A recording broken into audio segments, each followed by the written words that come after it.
Bienvenue sur Eurosport pour cette rétrospective de la saison IndyCar 1993, saison qui a vu la victoire de Nigel Mansell. Vous le savez déjà, Nigel Mansell, le rookie de l'IndyCar, le champion du monde de Formule 1 en titre qu'il a emporté. C'était sur la piste de Nazareth, c'était lors de l'avant-dernière épreuve du championnat IndyCar 93.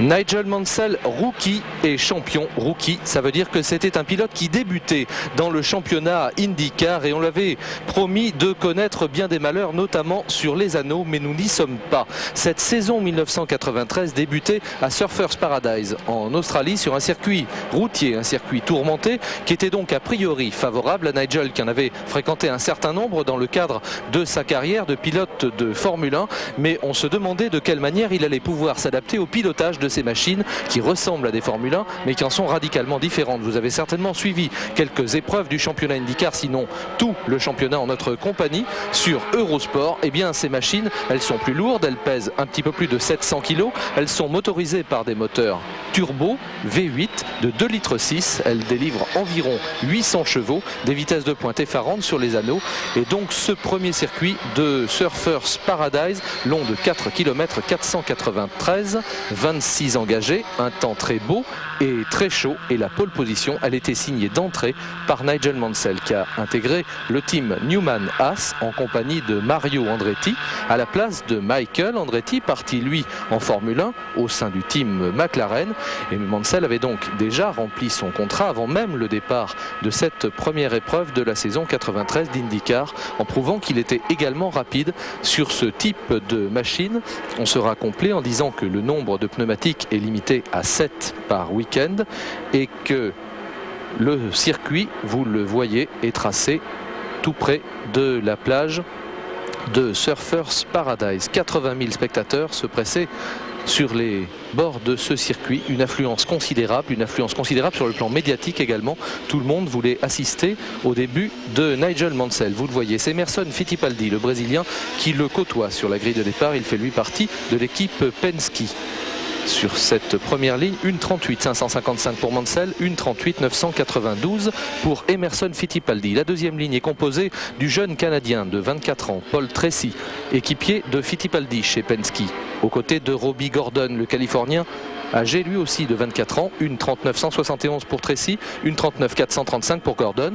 Derrière on trouve Harry Luyendijk et Mario Andretti. Luyendijk, le Hollandais, expatrié aux États-Unis depuis 10 ans maintenant, et Mario Andretti, le vétéran de 53 ans, père de Michael, en troisième ligne. Quatrième ligne composée de Scott Goodyear, le Canadien, 33 ans, et Raoul Beuzzel, le Brésilien, qui s'est illustré lui aussi en Formule 1 et qui s'est tourné vers l'IndyCar. Cinquième ligne avec Jimmy Vasser qui monte lui de l'Indy Light et Scott Brighton. Sur la cinquième ligne donc on retrouvait aussi Smith et Fabi. Et attention au départ lancé en IndyCar, c'est l'une des caractéristiques de cette discipline et Nigel Mansell justement va se faire surprendre quand le pace car s'efface. Il se fait déborder par Emerson Fittipaldi et aussi par Paul Tracy juste derrière au premier freinage. Nigel est prudent, on sait que les monoplaces d'IndyCar emmènent 40 gallons de méthanol puisque ça n'est pas du carburant conventionnel dans ces châssis. 40 gallons de méthanol, environ 150 litres. Il faut effectuer plusieurs arrêts au stand, des pit stops comme on dit ici avec changement de pneumatique. Et c'est tout de suite Emerson Fittipaldi, le Brésilien, 46 ans, qui s'enfuit un petit peu devant Paul Tracy. Nigel Mansell, et c'est presque une surprise pour ceux qui le connaissaient bien en Formule 1, est assez prudent lors de ce premier départ. En fait, il a été donc surpris. Il essaie ici de résister à l'attaque de Robbie Gordon, le Californien, qui parvient à le déborder au freinage. Attention au drapeau jaune, c'est aussi l'une des caractéristiques du championnat IndyCar. Ce drapeau jaune, il est dû à un tête à queue de Scott Goodyear, le pilote canadien, Et Jimmy Vasser va être surpris par cet obstacle qui se trouve au milieu de la piste. Il bloque ses roues, il effectue un tête à queue alors que Scott Goodyear, vous le voyez, revient à contresens avant de pouvoir reprendre la piste. Ça a jeté évidemment quelques troubles dans le paquet. Emerson Fittipaldi est toujours devant. C'est au 3e tour qu'on a sorti ce drapeau jaune, intimant évidemment l'ordre aux pilotes de conserver leur position. Paul Tracy avec Nigel Mansell ici qui le déborde après que Tracy connaisse des problèmes mécaniques, en l'occurrence des problèmes électriques qui vont d'ailleurs lui gâcher complètement sa course à Paul Tracy alors qu'il était très bien parti en 2e position juste dans les roues de son équipier Emerson Fittipaldi. On revoit ce blocage de roue avant de Paul Tracy.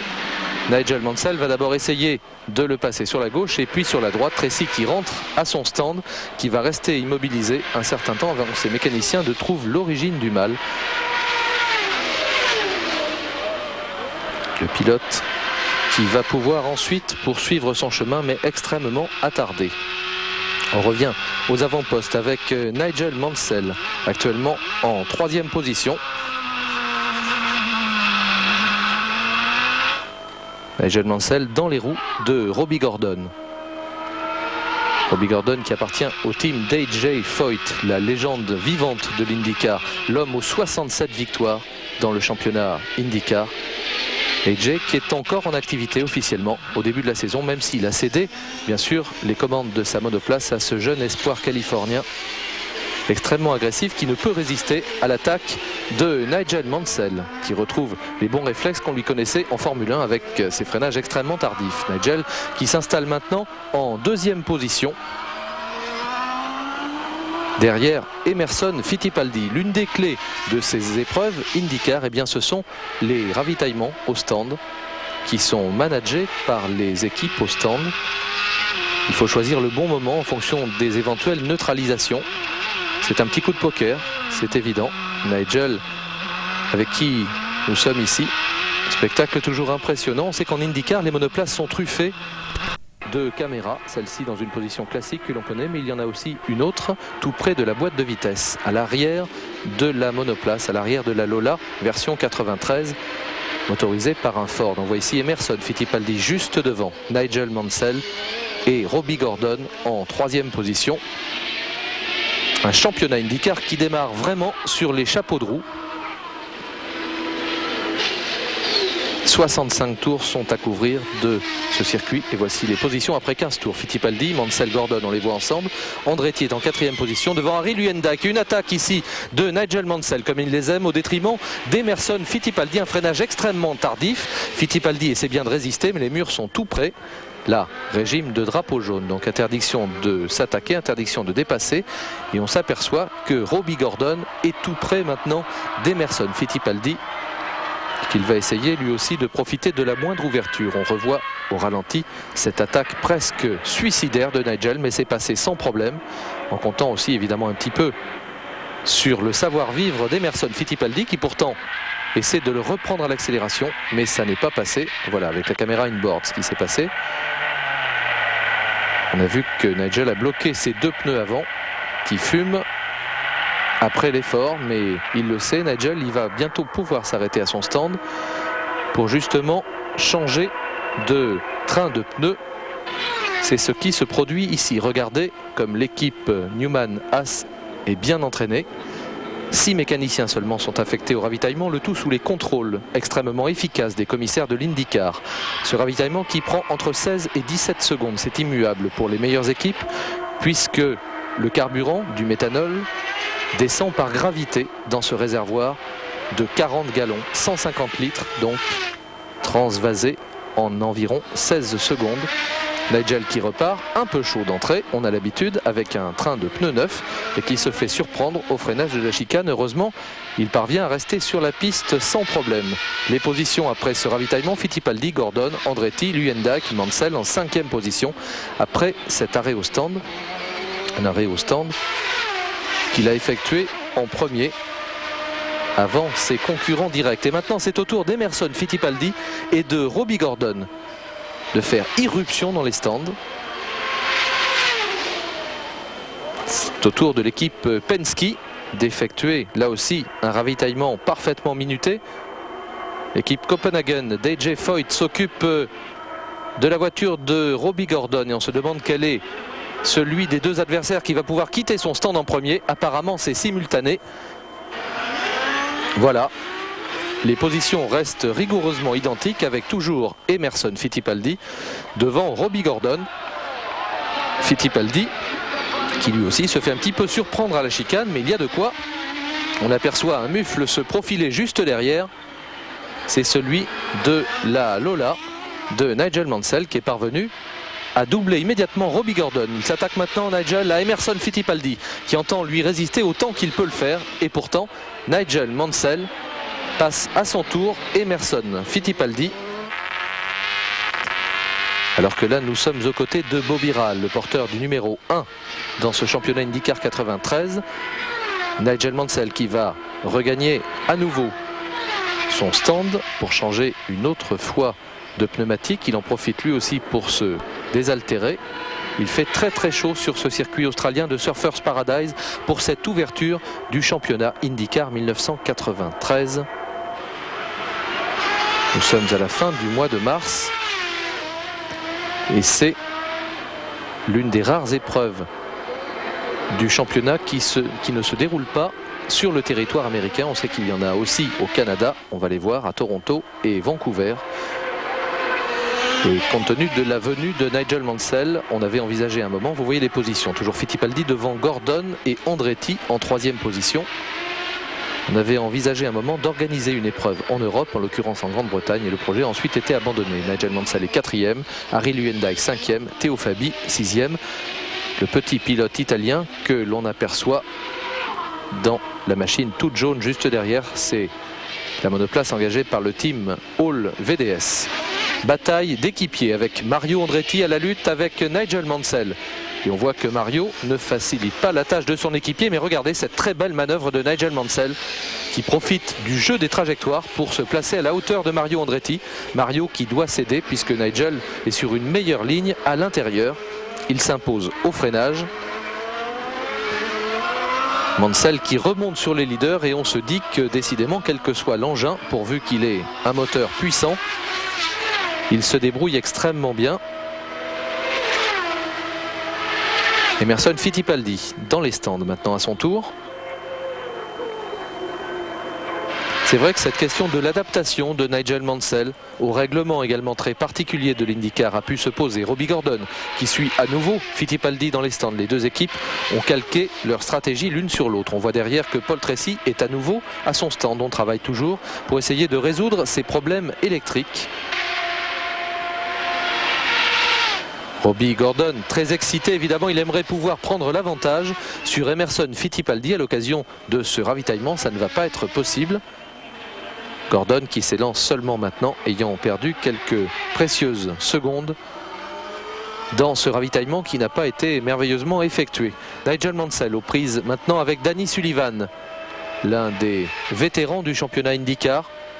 Sullivan, américain pur et dur, qui a lui aussi fait un très rapide passage en Formule 1 au début des années 80. Nouvel arrêt pour Nigel Mansell. Et là, on se dit que la stratégie utilisée par l'équipe Newman-Haas n'est pas la bonne. Nigel qui a essayé de s'emparer, vous l'avez vu, du bidon pour se désaltérer un petit peu. Le bidon qui a été retiré parce qu'on a juste fait un complément de plein. C'est la raison pour laquelle cet arrêt a été écourté. On se demande en quelle position Nigel va revenir sur la piste. Emerson Fittipaldi est en 2e position. Bobby Rahal est entre Fittipaldi et Robbie Gordon. Gordon qui va tout faire pour revenir sur le leader. Et ce leader, eh bien, c'est Nigel Mansell. Les 3 ravitaillements ont été extrêmement efficaces.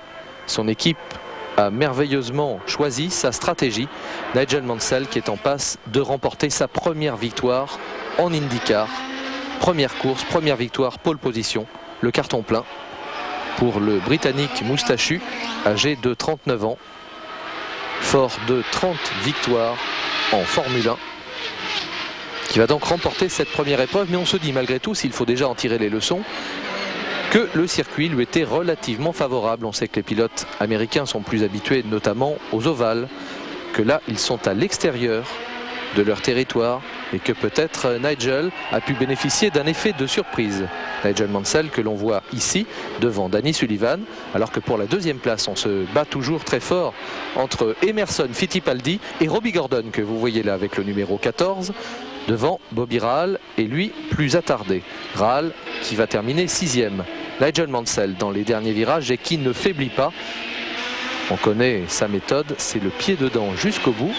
Nigel qui en plus ne veut pas se faire dépasser par Danny Sullivan. Attention à Robbie Gordon qui est parvenu à passer Rahal maintenant et qui s'attaque directement à Emerson Fittipaldi pour la deuxième place. Là aussi on se dit que le jeune espoir dans lequel AJ Foyt a placé beaucoup de ses espoirs, beaucoup des espoirs de son team, est en train de relever le gant. Un regard sur Geoff Brabham, le fils de Sir Jack Brabham qui a disputé cette première épreuve du championnat IndyCar, sans beaucoup convaincre d'ailleurs, et l'arrivée de Nigel Mansell. Première course en IndyCar, première victoire après la pole position, je vous l'ai dit, le carton plein. Et d'ailleurs c'est une grande première dans l'histoire de l'IndyCar, c'est la première fois qu'un pilote réussit cet exploit fantastique. Nigel qui salue son public. Les liens sont toujours très étroits entre l'Australie et la Grande-Bretagne et on vous l'a dit, un certain nombre de supporters de Nigel ont fait le déplacement pour venir l'accompagner ici sur ce circuit de Surfers Paradise. Il salue Nigel Mansell, il a triomphé d'Emerson Fittipaldi, une référence en la matière et bien sûr il prend la tête du championnat avec 21 points. Le système de points est assez particulier, vous le savez, en IndyCar, avec 20 points au premier, plus un point attribué pour la pole position et un point pour l'homme qui effectue le plus grand nombre de tours en tête. Là c'est Stefan Johansson qui raccompagne Eddie Cheever jusqu'à son stand. Nigel Mansell qui dans un style qu'on lui connaît aussi est sorti de sa monoplace qu'il a arrêté. Vous voyez le classement final, Mansell, Fittipaldi, Gordon 3e, Andretti 4e, Luyendijk 5e et la domination de Mansell sur son propre équipier Mario Andretti a été absolument imparable dans cette épreuve. Nigel qui salue ce public et qui souffrait donc apparemment d'une cheville à l'issue de cette épreuve. Vous restez avec nous pour la suite de cette saison IndyCar 93.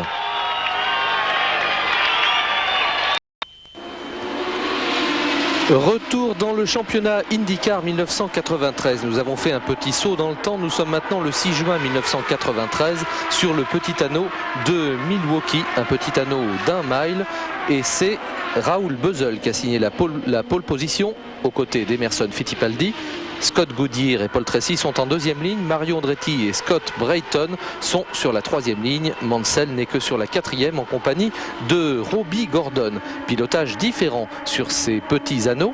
On sait que le premier n'a pas été tout à fait réjouissant pour Nigel qui a percuté le mur très violemment. C'était à Phoenix. Il a d'ailleurs dû renoncer naturellement au fait de participer à l'épreuve. Il a été opéré du dos par la suite. Entre-temps, il y a eu également Indianapolis, où Nigel, par contre, a fait ses preuves sur un grand anneau. Il a terminé 3e. Et là, donc, je vous l'ai dit, 5e épreuve à Milwaukee. Et immédiatement, tête à queue de Stefan Johansson. Nous sommes dans le 8e tour des 200 qui vont être couverts dans cette épreuve. Stefan Johansson qui n'est pas blessé, qui peut s'extraire lui-même de son baquet. Immédiatement, les pace cars entrent en action, tout comme les drapeaux jaunes. Les commissaires vont intervenir extrêmement rapidement. Voici le classement. Raoul Beuzzel, le Brésilien, a profité de sa pole position. Il est en tête devant Fittipaldi, Goodyear, Gordon. Nigel Mansell n'est que 7e, c'est-à-dire qu'il occupe exactement la position qu'il avait sur la grille devant Brayton, Johansson, Rahal et Guerrero, alors qu'on évacue la monoplace blessée de Stefan Johansson. Johansson à qui lui aussi, pour qui les anneaux sont un petit peu difficiles. Il était parti un petit peu fort. Il bénéficie d'une Penske version 93 avec un moteur Chevy V8C. Vous voyez que sur la piste, eh bien, on a répandu un peu de poudre pour éventuellement boire les liquides répandus par la monoplace de Stefan Johansson. La lutte ici entre Robbie Gordon, alors que le leader est toujours Raoul Beuzzel après 24 tours maintenant couverts. La neutralisation est intervenue au 8e. Et la bataille entre les deux équipiers, on y est habitué maintenant, entre Mario Andretti qui est en tête et Nigel Mansell juste derrière. Voici le classement après 30 tours. Bösel devant Fittipaldi, Gordon, Tracy, Andretti 6e, Mansell 7e qui passe à l'offensive dans les roues de Mario Andretti. Le dépassement des attardés, c'était ici Robbie Buell, prend une importance considérable sur ces petits anneaux d'1 mile. C'est dans cette tactique des dépassements et dans cette habileté à les négocier que l'on peut réaliser une bonne performance. Voici cette caméra embarquée à l'arrière de la boîte de vitesse de la Lola à moteur Ford de Nigel Mansell. La bataille entre Raoul Bösel et Scott Goodyear pour la première place est féroce. Bösel a été dépassé par le Canadien Scott Goodyear, qui est un excellent pilote sur les anneaux, particulièrement, on se souvient de sa bataille terrible avec Al Unser Jr. pour la victoire à Indianapolis 92. Il avait été battu d'une demi-voiture, seulement d'une demi-longueur sur le fil par Al Unser. La bataille continue derrière entre Fittipaldi et Paul Tracy pour la 3e place. Les deux équipiers de l'équipe Penske. Et là aussi, on sait maintenant que Paul Tracy est capable de lutter avec son chef de file, Raoul Bösel, qui se bat toujours avec Scott Goodyear. Et les deux Penske reviennent sur les hommes de tête. Fantastique bataille dans ces épreuves IndyCar. Tout au long de la saison, quel que soit le type de circuit, les cartes sont à chaque fois entièrement redistribuées. Voici les positions après 47 tours. Goodyear, Bösel, Fittipaldi, Tracy dans un mouchoir. Juste derrière, Gordon, Mansell qui est donc 6e, après avoir dépassé son équipier Mario Andretti. Voici toujours la lutte entre les deux équipiers. Paul Tracy, le jeune à l'intérieur, le Canadien de 24 ans, et celui qui pourrait être son père, Emerson Fittipaldi, le Brésilien, avec le numéro 4 à l'extérieur. Fittipaldi qui se fait un peu piéger ici par Hiro Matsushita, le japonais, à son corps défendant. Bien sûr, piégé. Il y a là aussi des trajectoires très tendues et c'est Paul Tracy qui s'arrête à son stand. Une fois de plus, on observe le travail très précis des mécaniciens pendant que ceux qui sont chargés du ravitaillement en méthanol, vêtus bien sûr de combinaisons ignifugées, de casques, font très attention puisque le méthanol a la particularité de brûler. On les applaudit, vous voyez, pour cet excellent ravitaillement, de brûler sans faire de flamme. Et parfois il se produit une petite fuite lors du ravitaillement par les vents sur le côté de la machine. C'est la raison pour laquelle de temps en temps on voit un seau d'eau qui est envoyé par l'un des mécaniciens et vous voyez, on se tient prêt avec un extincteur. Ravitaillement ici pour Emerson Fittipaldi à bord de sa Penske à moteur Chevy. Au tour de Scott Goodyear maintenant de regagner son stand.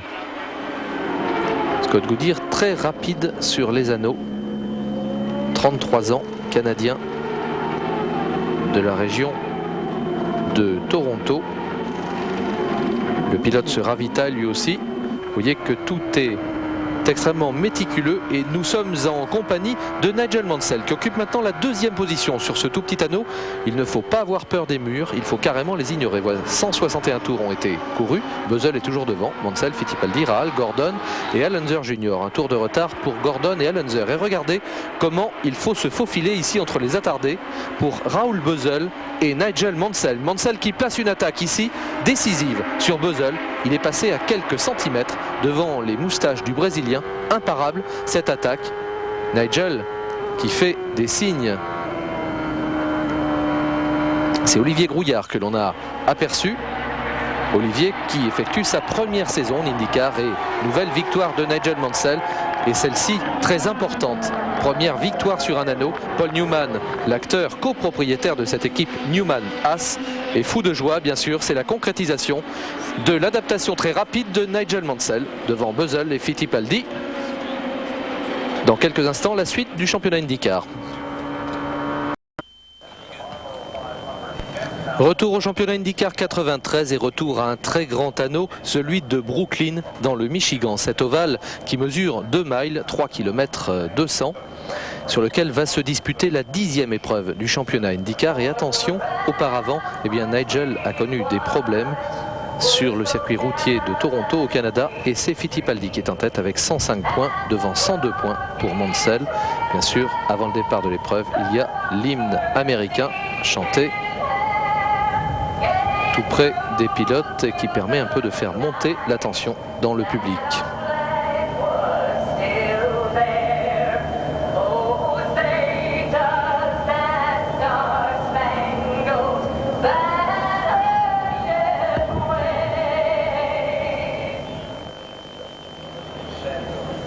Voilà, l'ambiance est tracée sur ce circuit, cet immense ovale. Et les positions sur la grille de départ, Mario Andretti a signé la pole position en 30 secondes 733 millièmes. À ses côtés, il y aura Nigel Mansell, 30 secondes 840 millièmes, tout près, donc les deux équipiers de l'équipe Newman-Haas. En deuxième ligne, Harry Luendijk, le Hollandais volant, très rapide sur les anneaux.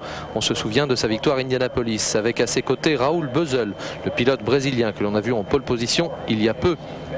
Troisième ligne composée de Paul Tracy, le Canadien, et sa Penske moins à l'aise sur les ovales très rapides, aux côtés de l'autre Canadien, Scott Goodyear. Les deux hommes se connaissent bien et ils se sont battus souvent sur les différents circuits. Une bonne surprise pour Scott Brayton en quatrième ligne, aux côtés de Théo Fabi, le petit Italien, champion du monde de voitures de sport prototype. Et puis Robbie Gordon, le Californien, juste derrière, aux côtés de Lynn St. James, la seule femme qui participe au championnat IndyCar, qui va très vite sur les ovales. Elle est donc en cinquième ligne aux côtés de Gordon. Et elle précède, c'est une référence, Roberto Guerrero, le pilote colombien, qui avait signé, lui, la pole position à Indianapolis en 1992, on s'en souvient, avant de sortir malheureusement dans le Tour de chauffe. Hiro Matsushita est aux côtés de Guerrero. 32 secondes 136 millièmes. Willie T. Rips et juste derrière Roberto Guerrero, c'est donc lui le seul pilote de couleur de ce championnat IndyCar. Il est aux côtés de Stefan Johansson, le Suédois, qui a délaissé la Formule 1 pour venir ici au championnat IndyCar. Emerson Fittipaldi a connu des problèmes pendant les essais. Il est relégué très loin sur la grille avec sa Penske, preuve, je vous le disais il y a un instant, qu'elle ne marche pas très fort. Bobby Rahal, qui a pourtant maintenant pris un châssis Lola à la place de son propre châssis Rahal Logan qu'il utilisait en début de saison. Al Unser Jr. est lui aussi très loin sur cette grille de départ des 500 miles de Brooklyn dans le Michigan, aux côtés de Buddy Lazier, un débutant en IndyCar, tout comme David Cudrave, juste derrière, aux commandes d'une Lola 92 à moteur Chevy V8A, tout comme celle d'Olivier Grouillard, le pilote français, qui poursuit son apprentissage du championnat IndyCar. On attend des ravitaillements, vous le voyez, tous les 32 à 35 tours. L'anneau fait donc 2 miles exactement. Il y aura 250 tours à couvrir. Et vous voyez qu'il y a 2 chances sur 3 pour qu'il pleuve sur cet anneau de Brooklyn. Et quand on dit chance, évidemment, ça n'est pas forcément le mot à utiliser, parce que les courses sont immédiatement interrompues en cas de pluie sur les anneaux. On a eu un aperçu de la piste depuis la monoplace de Raoul Beusel. La première ligne, on vous l'a dit, est composée d'Andretti et Mansell. Et là, nous sommes en compagnie de Bobby Rahal, relégué assez loin sur cette grille de départ des 500 miles de Brooklyn dans le Michigan.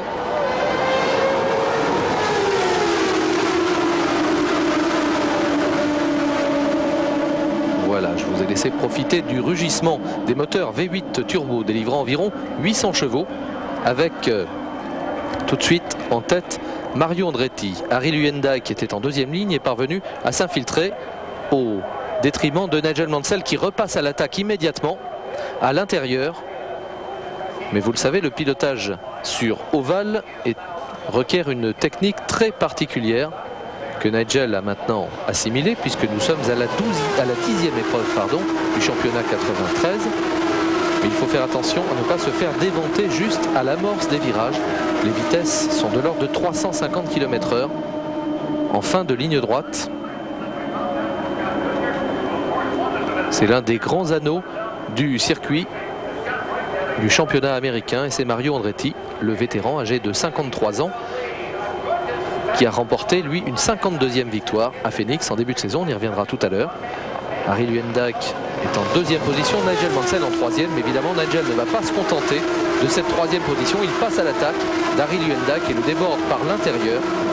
Les dépassements de Nigel qui ont d'ailleurs un petit peu surpris certains pilotes habitués du championnat IndyCar.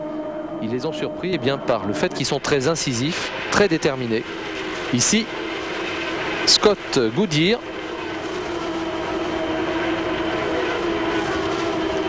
et Raoul Beusel. La bataille entre les deux hommes est sévère. Ils se connaissent bien également. Après 8 tours, Andretti devant Mansell, Luyendijk, justement Goodyear et Beuzzel en bataille pour la 4e place. Gordon, Brayton, Fabi, Guerrero, Fittipaldi, Lynn St. James en 12e position. Vous voyez la trajectoire déterminée en noir bien sûr par les dépôts de gomme successifs et la bataille entre les équipiers fait rage. Nigel Mansell et Mario Andretti côte à côte. Mario en bas, Nigel en haut de la trajectoire. Nigel Mansell qui est passé maintenant, qui est devant son équipier, mais attention, Mario Andretti ne va pas se laisser faire, il entend réagir, même s'il a souvent été dominé par son coéquipier au cours de cette saison. Andretti qui n'est qu'en 5e position à ce moment-là au classement général provisoire du championnat avec 80 points contre 102 pour Nigel Mansell.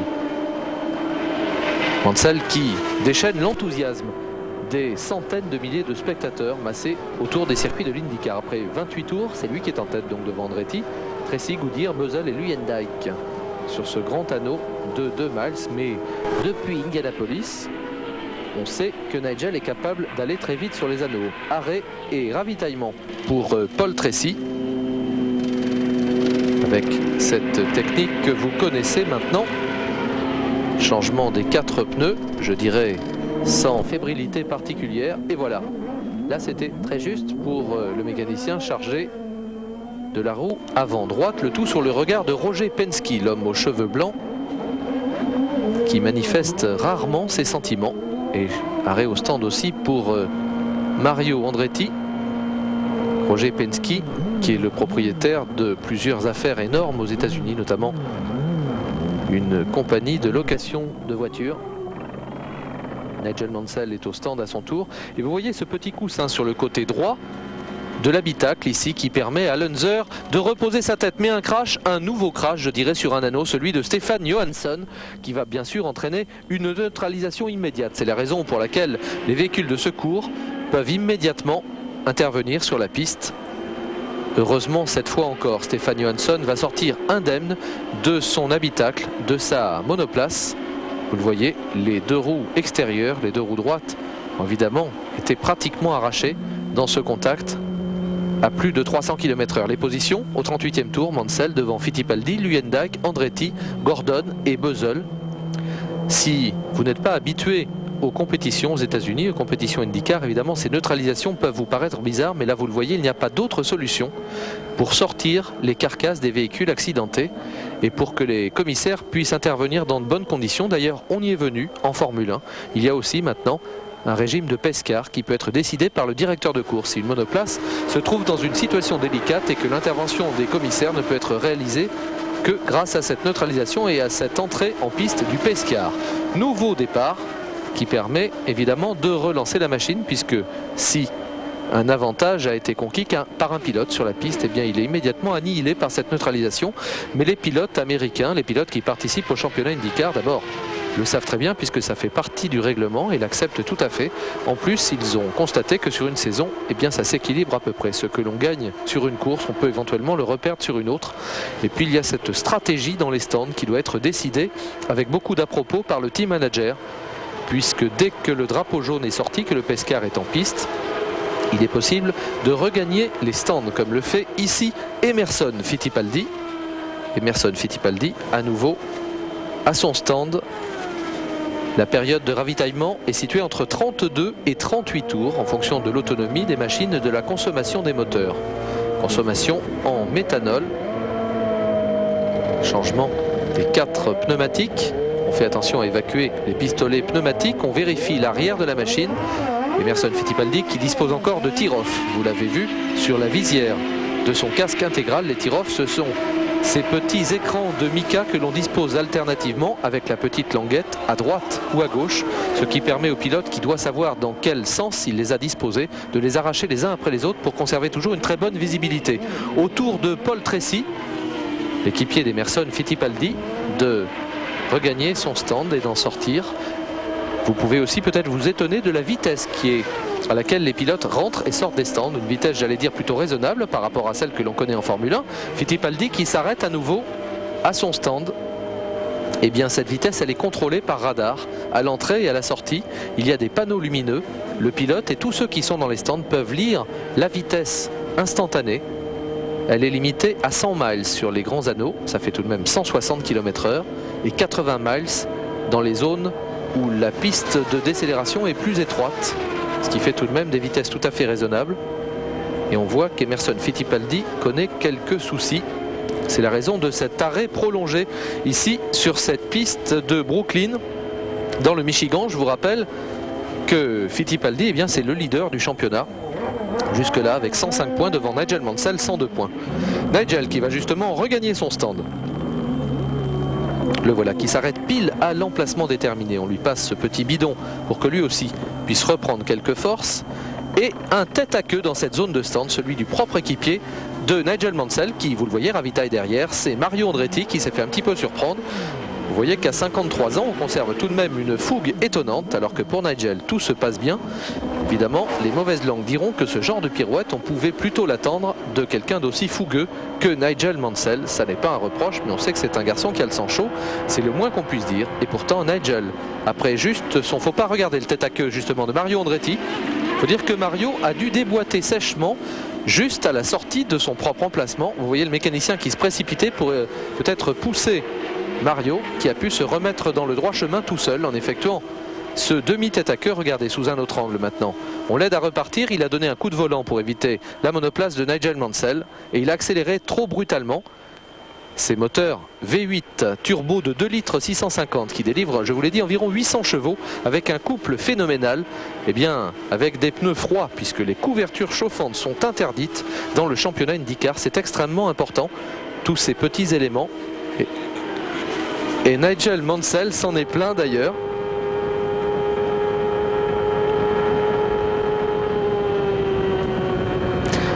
Nigel Mansell s'en est plaint du fait de ne pas disposer de ces couvertures chauffantes qui permettent de mettre les pneus à température et de ne pas se faire piéger. Mais là c'est Andretti, vous l'avez vu, qui a fait cette petite galipette. On revient sur la piste avec une bataille toujours aussi féroce entre Paul Tracy et Nigel Mansell.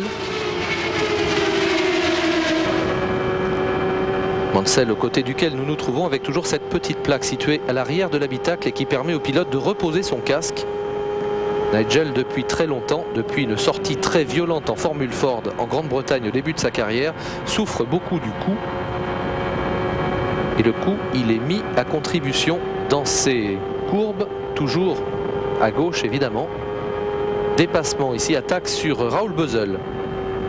On voit que quelques nuages un peu gris semblent se diriger au-dessus de cet anneau de Brooklyn dans le Michigan, siège de la 10e épreuve du championnat IndyCar de la saison 93. Voici Raoul Boesel, juste dans l'aspiration de Nigel Mansell, juste derrière, le Brésilien qui fait partie du team Dick Simon Racing, une équipe qui engage généralement 4 ou 5 monoplaces et qui ne dispose pas de beaucoup de moyens financiers malgré tout.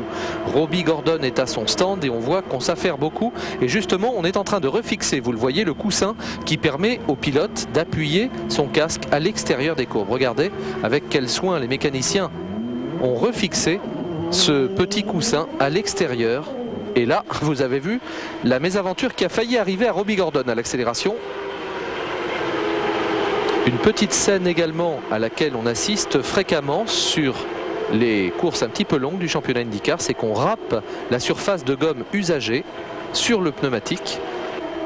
7 trains de pneus seulement sont autorisés et le malheur de Paul Tracy qui connaît un problème de moteur et qui doit renoncer à bord de sa Penske à moteur Chevy. Le jeune pilote canadien qui figurait jusque-là en 4e position. Évidemment la tristesse de Rick Mears que l'on a aperçu avec la barbe sur la gauche de votre écran. Rick Mears, 4 fois vainqueur d'Indianapolis, lui aussi une véritable légende vivante de l'IndyCar qui a décidé, on voit aussi qu'il y a une fuite ici au radiateur. Voilà, sur le côté gauche, Paul Tracy qui connaît donc un problème de moteur. Drapeau jaune parce que sa monoplace est en position délicate et immédiatement le stand ordonne à Nigel Mansell de regagner cette zone pour qu'on procède à un nouveau ravitaillement. C'est toute la stratégie, tout ce système de ravitaillement très important Nigel là qui ne s'est pas arrêté exactement, voilà, il était un petit peu loin, vous avez vu, le mécanicien ne pouvait pas opérer. Et Paul Tracy déçu qui, avec sa petite moto, va regagner son motorhome pour suivre la fin de l'épreuve devant sa télévision. On revient maintenant sur la piste avec une lutte entre Andretti et Mansell. Nous sommes aux alentours du 150e tour maintenant de cette épreuve qui va en compter 250. Extrêmement éprouvante pour les hommes et pour la mécanique. 500 miles à parcourir, plus de 800 km sur cet anneau de 2 miles, un peu plus de 3 km 200. Et Karl Haas qui mâchouille son cigare pendant toutes les épreuves, qui note ici tous les temps et tous les écarts avec ses deux pilotes évidemment au coude à coude. Karl Haas qui est l'associé de Paul Newman.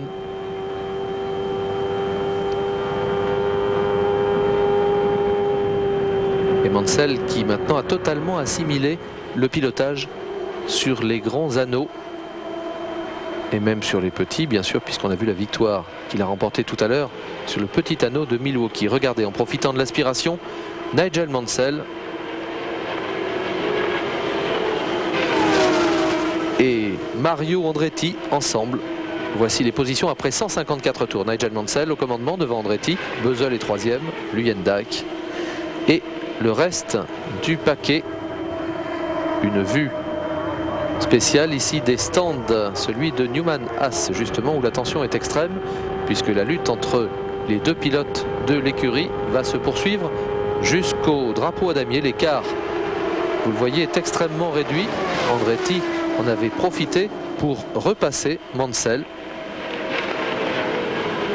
à la faveur d'une neutralisation et d'un pit stop malgré son petit tête à queue de tout à l'heure dans la zone des stands. Il a perdu seulement quelques dixièmes de seconde. Mansell et Andretti ensemble dans une lutte farouche, même si les deux hommes s'entendent très très bien en dehors de la piste. On sait que Mario Andretti est intervenu. Un arrêt au stand de celui de Roberto Guerrero avec son numéro 40, sa machine toute rouge du team de Kenny Bernstein, le pilote de dragster de la NHRA, 4 fois champion du championnat américain de dragster. Et cette vue très impressionnante grâce à la caméra embarquée. Vous voyez que le dépassement des attardés, ça n'est pas toujours évident. Une neutralisation suite à un incident de course et immédiatement Mansell regagne son stand. Ça, c'est une stratégie très très importante. Alors évidemment, on peut se décaler sur le plan du ravitaillement. On voit ici Nigel Mansell arrêté à son stand. On ne change pas les pneumatiques. On rajoute simplement un petit peu de méthanol. Vous voyez qu'il a eu du mal à repartir. Nigel Mansell, on a complété le plein parce que là, le but évidemment, c'est de ne pas s'arrêter à nouveau. Mario Andretti qui a suivi. On connaît maintenant la stratégie adoptée par l'équipe Newman Haas. Les deux hommes sont rentrés au stand sans changement de pneumatique. On a juste complété le plein de méthanol. Robbie Gordon qui pénètre lui aussi dans la zone de stand. Malheureusement pour Robbie Gordon, cet arrêt est un arrêt définitif. Nigel Mansell se retrouve maintenant au commandement avec quelques secondes d'avance. On entre dans le dernier tour, le drapeau blanc, ça signifie dernier tour aux États-Unis. Dernier tour pour Mansell qui compte une douzaine de secondes d'avance sur son équipier Mario Andretti. Cette avance qui va se réduire à 9 secondes 434. Et regardez la tension pour Paul Newman ici qui remonte machinalement ses lunettes protégeant ses beaux yeux bleus. Vous connaissez le surnom de Paul Newman, All Blue Eyes, et il est très présent sur tous les circuits américains du championnat IndyCar en compagnie de son associé pour soutenir les pilotes. Il est devenu très ami avec Nigel Mansell. Nigel qui fête ici sa victoire et du coup tiens apparemment Haas a l'air de bien aimer Paul Newman lui aussi. Les deux associés qui se congratulent. Je peux vous dire que c'est une scène très rare parce que d'habitude ils sont plutôt réservés. Mais elle était importante cette victoire sur l'anneau de Brooklyn puisque Nigel Mansell se retrouve au commandement du championnat avec 123 points, devant Fittipaldi seulement 105. Voici le classement: Mansell, Andretti, Luyendijk, Bösel, Goodyear et Fabi. Classement de cette épreuve. Fittipaldi, lui, a connu beaucoup de soucis puisqu'il termine à 13 tours en 13e position, et donc ça permet à Mansell, je vous l'ai dit, de prendre l'avantage au classement général provisoire du championnat. Mansell qui est absolument épuisé, qui a beaucoup de mal, que l'on doit aider à s'extraire de son baquet, alors que vous allez voir Mario Andretti qui a 53 ans, finit donc second à 9 secondes et qui lui est en pleine forme. Peut-être Nigel n'est-il pas encore habitué à ce type d'effort aussi long. Nigel là qui est vraiment apparemment au bord de la défaillance, au bord de l'évanouissement. Mario Andretti, vous voyez, qui sourit à la suite de sa deuxième place. Vous restez avec nous pour la suite du championnat IndyCar.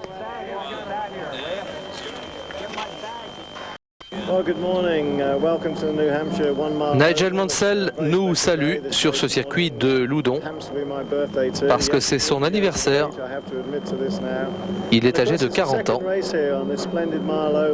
et il trouve cet anneau splendide ici, très doux, très lisse. Il y a énormément de monde qui est venu pour assister à cette épreuve. Et on célèbre bien sûr l'anniversaire de Nigel au sein de son équipe Newman Haas comme il se doit, avec le gâteau de circonstance et le chant de circonstance.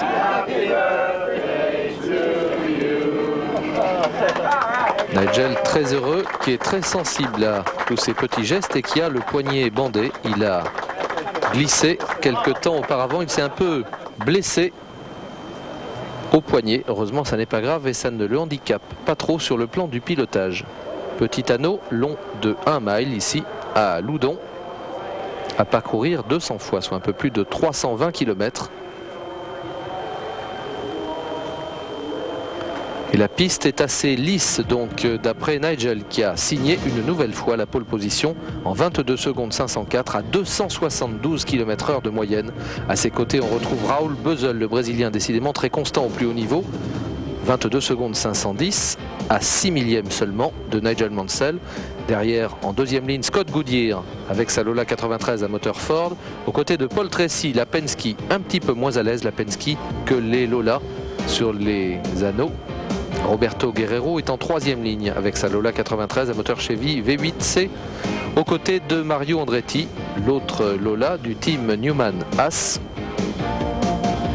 Derrière, on retrouve Scott Brayton, lui aussi souvent bien placé sur les anneaux, avec Danny Sullivan, ancien champion IndyCar. Lui aussi, c'était en 88, tout comme Bobby Rahal, tenant du titre avec son numéro 1, qui côtoie Theo Fabi sur la 5e ligne. Derrière, il y a Jimmy Vasser et puis Stefan Johansson, le Suédois. Il devance Emerson Fittipaldi, attardé pendant les essais. Le voilà, Emerson, le Brésilien qui réside maintenant souvent en Floride. Emerson qui est aux côtés de Robbie Gordon.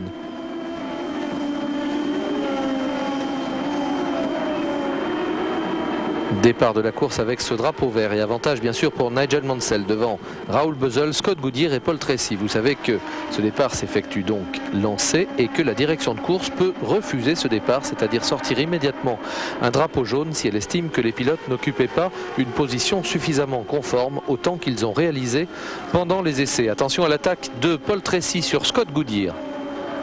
Les deux Canadiens qui ne se quittent souvent pas pendant les épreuves avec plus de réussite. Tout de même pour Paul Tracy. Tracy à l'intérieur de la trajectoire sur ces traces blanches qui évidemment surprennent un petit peu vu de l'extérieur, mais apparemment l'adhérence est aussi bonne qu'elle peut l'être à l'extérieur. Tracy qui tente de s'imposer à nouveau à Goodyear en prenant une trajectoire plus serrée. Mais il a perdu un petit peu de vitesse. Vous savez qu'on se freine sur les pneumatiques quand on prend des trajectoires trop serrées sur ces anneaux. Ça fait perdre un tout petit peu de vitesse et c'est ce qui a permis à Scott Goodyear de reprendre l'avantage, alors qu'apparemment Tracy était parvenu à le devancer de quelques centimètres. Tracy qui va tenter une nouvelle attaque ici sur Scott Goodyear. Cette fois, elle semble plus concluante. Il s'écarte de la trajectoire pour essayer de conserver un peu de vitesse, mais non. Goodyear, regardez, un petit signe de tête sur la gauche. Et là, cette fois, il est obligé de laisser Paul Tracy à l'intérieur. Paul Tracy qui écarte donc sa trajectoire et qui a définitivement passé Scott Goodyear. Enfin, définitivement, pour cette première bataille qui les oppose, et c'est déjà Hiro Matsushita qui se fait prendre un tour. Et là vous voyez que Scott Goodyear a mieux négocié ce dépassement d'attardé que Paul Tracy. Goodyear qui est passé à l'extérieur et qui reprend l'avantage pour quelques centimètres au détriment de Paul Tracy. Superbe bataille décidément sur ces anneaux. Là par contre Goodyear est piégé par Willie T. Rips et c'est Paul Tracy qui parvient à s'infiltrer à l'intérieur, reprenant ainsi l'avantage. Il se passe toujours quelque chose en IndyCar, c'est ce qui est formidablement intéressant. Il y a des batailles interminables entre les pilotes tout au long de ces 200 miles. Voici les positions: Mansell devant Beuzell, derrière Tracy et Goodyear ensemble, et puis Guerrero et Andretti. Nous avons couvert 16 tours dans cette épreuve qui va en compter 200 sur cet anneau de 1 mile. Paul Tracy qui est maintenant en train de remonter sur les leaders, alors que Nigel Mansell s'arrête à son stand et que Roberto Guerrero le quitte, ce stand, en passant à quelques centimètres des mécaniciens en train d'opérer. Vous connaissez maintenant parfaitement la manœuvre, le bruit des pistolets pneumatiques dévissant et revissant l'écrou central qui bloque ces roues, et puis le ravitaillement parfaitement effectué avec pas du tout de suintement de carburant. Et vous voyez les commissaires IndyCar toujours très présents. Juste après Nigel Mansell, ça va être au tour de Mario Andretti, et c'est aussi au tour de Paul Tracy de passer par la case stand, pit stop, on dit là-bas. Regardez la présence des commissaires, rien ne leur échappe. Là, il n'y a aucune, je dirais, tricherie possible. Le règlement est rigoureusement appliqué. Même si, on en parlait tout à l'heure, ce règlement peut surprendre ceux qui ne sont pas habitués à ce jeu des drapeaux jaunes, des pescars et des ravitaillements. C'est une manière de relancer l'intérêt. Ce règlement, il s'applique à tout le monde, unilatéralement, sans discussion possible. Et sur l'ensemble de la saison, eh bien, ça s'équilibre à peu près. Nigel Mansell qui est toujours le leader de cette épreuve. Mais attention, Paul Tracy n'est pas loin du tout comme Emerson Fittipaldi. Regardez les deux Penske juste derrière Nigel Mansell et sa Lola. Nigel qui va prendre un tour à Roberto Guerrero. Une saison en demi-teinte pour le pilote colombien. Une saison d'ailleurs qui va se solder par une exclusion de son team, du team de Kenny Bernstein, au profit d'Eddie Cheever. Regardez le dépassement des attardés, très important. Marco Greco pris en sandwich entre les deux Penske.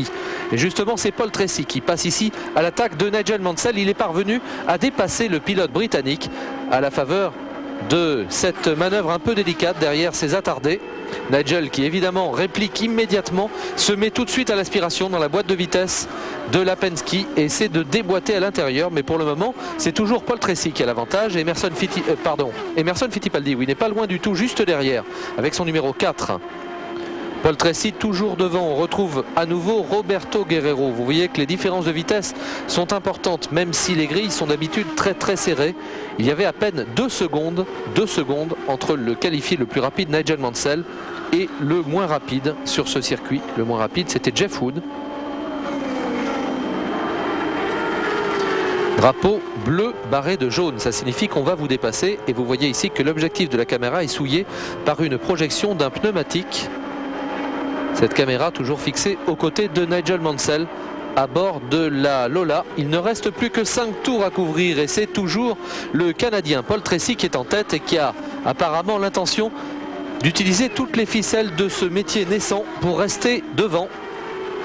Stéphane Johansson est juste en passe de se faire prendre un tour et Mansell qui déboîte très sèchement à l'extérieur pour passer Paul Tracy et s'infiltrer entre les deux monoplaces. C'est passé vraiment au millimètre, une manœuvre comme Nigel les adore et qui a permis aux Britanniques de prendre l'avantage sur le jeune Canadien qui n'a pourtant pas froid aux yeux non plus. C'est Olivier Grouillard qui se fait prendre un tour ici supplémentaire. Olivier qui va terminer 12e et prendre un point dans cette épreuve. Ça portera son capital à 4 points.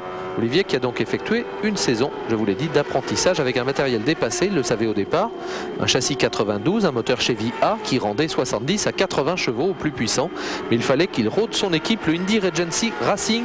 Voilà qui est fait en 94, on le retrouvera au volant d'une monoplace de l'année très performante.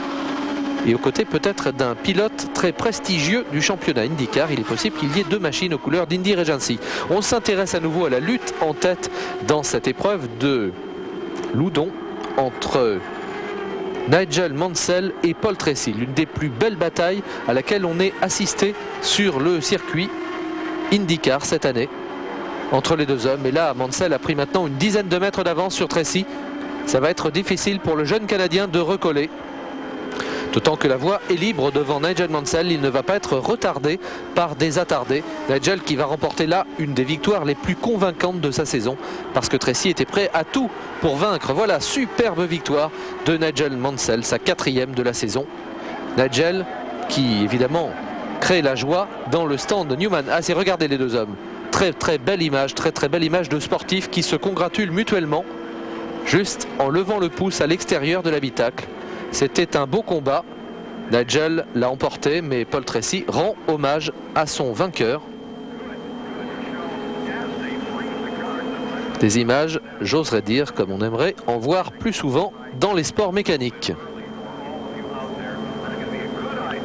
Mansell, 4e victoire sur le circuit IndyCar. Il est en tête du championnat IndyCar. Il augmente même son avance sur ses poursuivants. 144 points pour Nigel Mansell.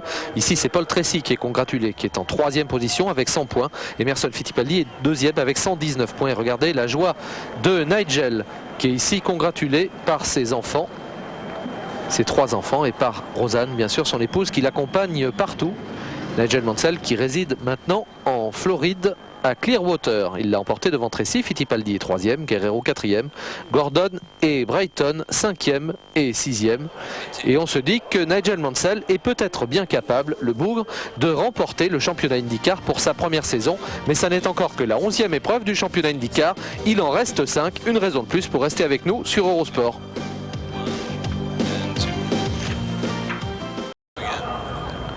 C'est le ciel qui a posé des problèmes sur cette région de Nazareth pour l'avant-dernière épreuve du championnat IndyCar 1993.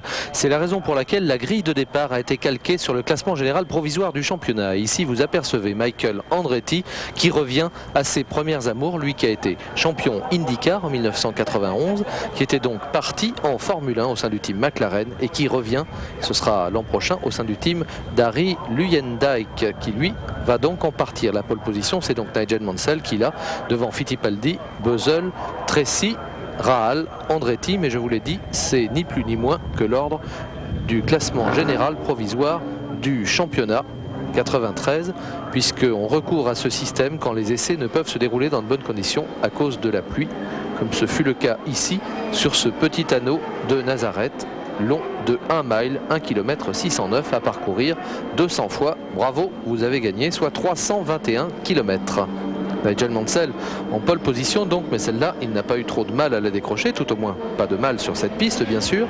Et vous voyez qu'heureusement le soleil brille pour l'épreuve qui va donc pouvoir se dérouler dans de bonnes conditions. On attend les arrêts au stand aux alentours du 65e, 70e tour. Et c'est Bobby Rahal qui l'avait emporté l'an dernier sur cet anneau de Nazareth. Ça l'avait conduit au titre de champion IndyCar 1992.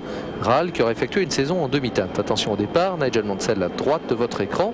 Emerson Fittipaldi avec le numéro 4, vous le reconnaissez maintenant très bien, à l'extérieur de la piste.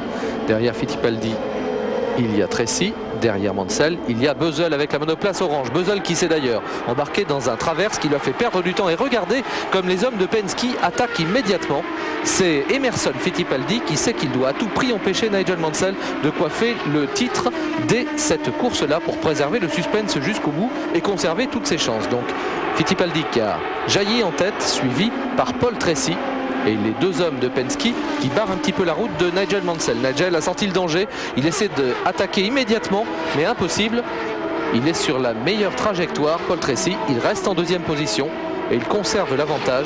Regardez, Paul Tracy qui va même passer à l'attaque de son leader, d'Emerson Fittipaldi, alors qu'on a pu penser à un moment que les deux hommes allaient peut-être faire une course d'équipe. Raoul Buzzell est juste derrière. Nigel Mansell a décidé là de voir un petit peu venir. Il a non pas levé le pied, mais il attend que les positions se stabilisent. Regardez le vol de groupe des deux Penske avec celle de Paul Tracy maintenant en tête devant Emerson Fittipaldi. Fittipaldi serré de près par Raoul Buzzell, le Brésilien, dont on se demande s'il va enfin parvenir à remporter une épreuve dans ce championnat. Nigel Mansell qui lui décide maintenant de passer à l'attaque.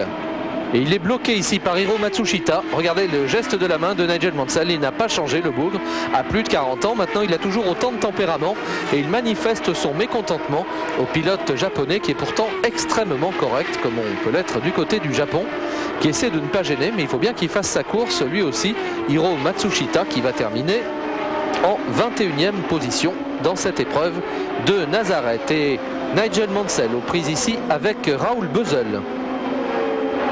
Nigel qui est juste derrière une voiture jaune, c'est celle de Théo Fabi, et qui va maintenant ici, regardez, passer à l'attaque de la Penske d'Emerson Fittipaldi qu'il parvient à dépasser à l'intérieur. On sait que Nigel est un féroce au niveau des trajectoires et il ne se prive pas d'attaquer dans tous les sens. Il passe maintenant à l'abordage de Paul Tracy. Paul Tracy au commandement de l'épreuve, regardez, à quelques centimètres seulement, et vous voyez quelques petites inflexions de trajectoire, je dirais. Nigel Mansell qui sait toujours comment impressionner un adversaire et qui a là pris un avantage que l'on estime presque décisif sur son adversaire Tracy, un petit peu bouchonné. Et voici une figuration des points. Nigel Mansell qui aurait 190 points au championnat si les positions restent en l'état, alors que Emerson Fittipaldi n'en aurait que 168. Mais attention, il faut 23 points d'avance à Nigel pour être titré dès cette épreuve de Nazareth, avant même l'épreuve de Laguna Seca, la dernière de la saison. Un arrêt de Nigel à son stand, vu cette fois avec la caméra inboard.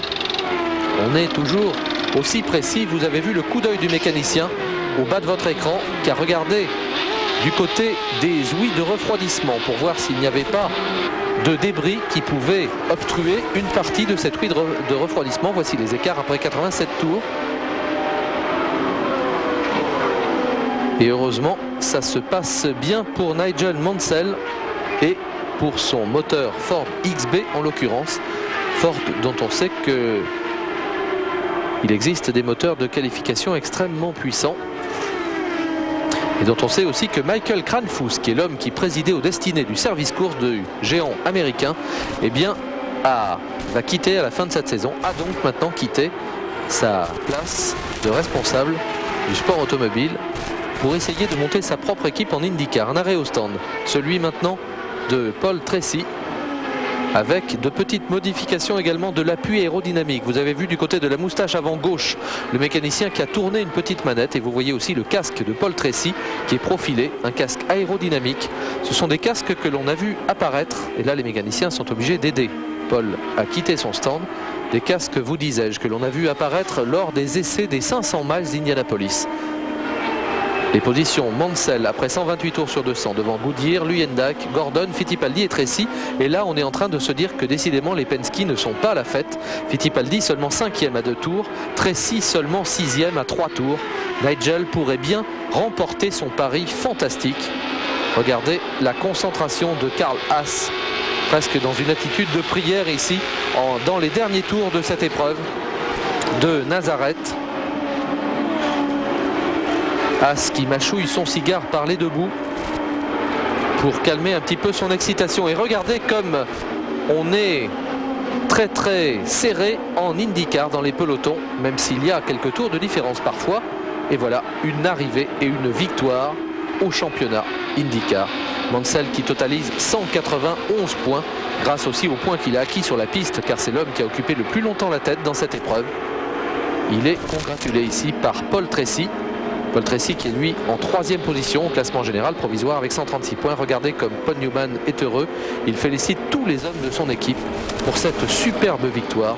Nigel qui d'ailleurs ne va pas manquer de rendre hommage justement à toute cette équipe Newman-Haas qui l'a aidé à remporter sa première victoire. Alors l'anecdote intéressante, vous voyez qu'il y a des supporters britanniques partout. Et on congratule évidemment Nigel à sa descente de monoplace. Voici le classement de l'épreuve. Mansell devant Goodyear, Tracy, Gordon, Fittipaldi seulement 5e et Rahal. Fittipaldi qui a perdu toutes ses chances. Je vous disais que Eh bien, Nigel Mansell, que l'on retrouve ici, est également champion du monde de Formule 1 en titre à ce moment-là, parce qu'Alain Prost n'a pas encore décroché sa 4e couronne mondiale. Il ne va la décrocher qu'une semaine plus tard sur le circuit d'Estoril au Portugal, grâce à sa 2e place derrière Michael Schumacher. Donc Nigel Mansell est à ce moment-là champion du monde de Formule 1 en titre pour la saison 92 et champion IndyCar 93. Beaucoup d'émotions pour Nigel Mansell. Est-ce que ça vous a surpris la manière dont vous êtes adapté aux ovales? Eh bien, je crois qu'il faut se battre à son meilleur niveau. J'adore piloter, j'adore la course automobile. J'ai dû oublier que c'était des ovales, j'ai dû oublier mon accident de Phoenix et regarder la déception en même temps d'Emerson Fittipaldi. Et là, les félicitations vraiment de Paul Newman, très ému, très heureux pour Nigel Mansell.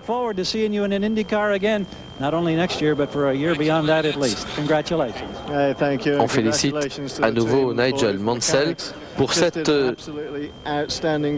superbe victoire, et c'est un travail de toute l'année, nous dit-il, avec l'ensemble de l'équipe qui s'est défoncée. La joie de Nigel Mansell, décidément très sympa le Britannique, fêté, regardé à sa manière par Paul Tracy qui l'asperge de champagne, puisque vous le savez, partout dans le monde on a le droit de fêter une victoire au champagne, sauf en France, grâce à quelques lois sur lesquelles on peut toujours se poser des questions. En tout cas, la joie de Nigel Mansell fait plaisir à voir, la joie de ses adversaires qui ont tout fait pour l'en empêcher, Scott Goodyear et Paul Tracy. Paul Tracy qui n'a donc plus de chance au championnat, tout comme Emerson Fittipaldi. Vous restez avec nous pour la suite du championnat IndyCar 93 sur Eurosport.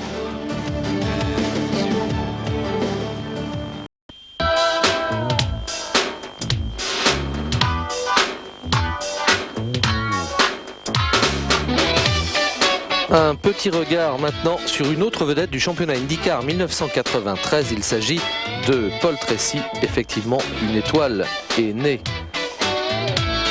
Nous sommes ici à Laguna Seca où vous voyez, il y a plein de très belles demoiselles venues là admirer le travail des pilotes. Mais on y reviendra tout à l'heure à Laguna Seca. On va d'abord commencer par l'épreuve qui a définitivement révélé Paul Tracy, le Canadien de Toronto, aux yeux du grand public de l'IndyCar.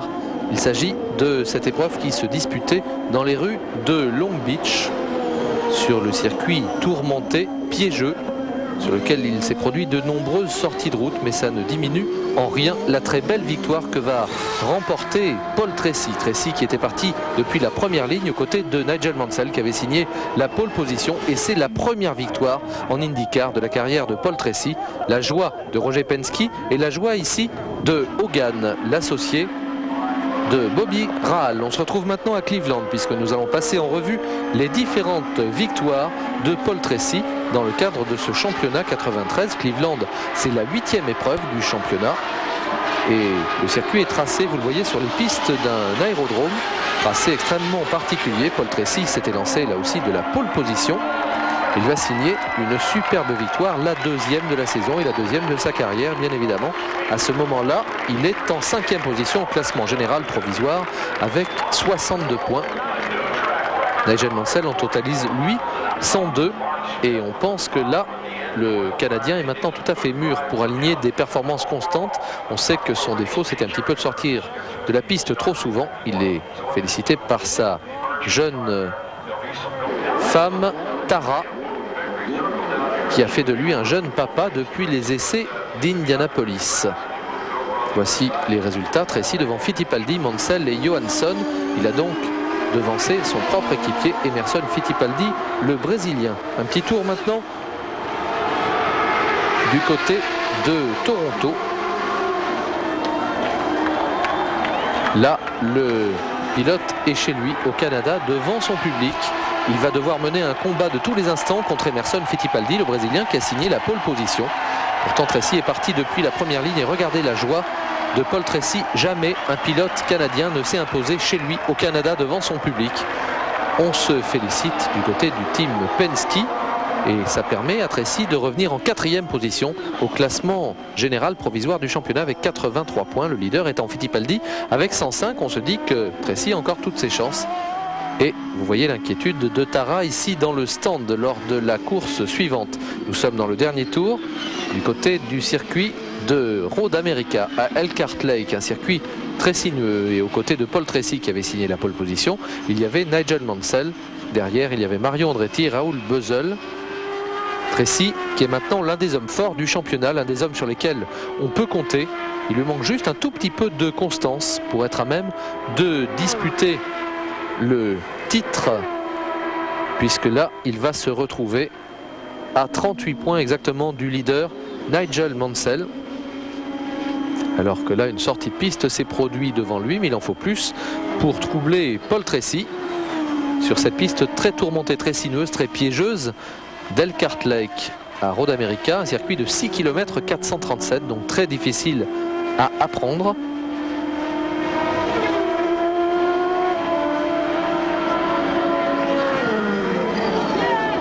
Et Paul Tracy, voilà, qui confirme une fois de plus que c'est la joie de Tara, que c'est l'un des hommes forts du championnat et qu'il n'a plus rien à apprendre d'Emerson Fittipaldi ou même de Rick Mears. Pourtant, il reste très humble, Tracy, que l'on voit ici à Laguna Seca lors de la dernière épreuve du championnat IndyCar 93. On voit que c'est devenu une véritable star. Il n'arrête pas de signer des autographes sur les programmes, sur les t-shirts qu'on lui présente. Paul Tracy, qui évidemment peut passer pour un bon bébé, très calme, mais c'est pourtant un champion de haut vol, et on va l'écouter, Paul Tracy, nous dire qu'il a débuté dans le cadre de championnat de karting jusqu'au championnat du monde. Il a terminé 6e du championnat du monde à Laval en France en 1984, et puis après il a commencé dans les voitures de course, en l'occurrence la Formule Ford, la Formule 2000, et ensuite en 1988 il a fait sa première saison en Indy Light. Ensuite il a signé en tant que pilote test, pilote d'essai pour Penske. Il a piloté quelques fois l'an dernier en remplaçant Rick Mears à temps plein. Rick Mears qui s'est donc retiré définitivement, qui a mis fin à sa carrière en cours de saison 92. Paul Tracy qui est né le 17 décembre 1968 à Toronto, et qui nous parle justement de Rick Mears. Il dit que le fait de travailler avec lui, ça aide énormément, ça permet d'enlever une bonne partie du travail, notamment en ce qui concerne le réglage de la voiture, parce qu'il connaît tous les circuits et qu'il est capable de l'adapter rapidement. Comme ça, il peut se concentrer sur le fait de piloter seulement la voiture. Il dit à Rick comment il sent la voiture, et Rick décide avec les ingénieurs des modifications à adopter. C'est évidemment un avantage considérable pour ce jeune pilote qui découvre certains circuit du championnat IndyCar. On lui demande s'il est plus facile de remporter des victoires quand on a remporté la première. Il dit que non, pas vraiment, parce que c'est toujours difficile de remporter une course. Le niveau de ce sport est extrêmement élevé. Évidemment, la première, ça permet de passer dans un autre domaine. On sait qu'on est capable de le faire et qu'on est capable peut-être de le refaire à nouveau.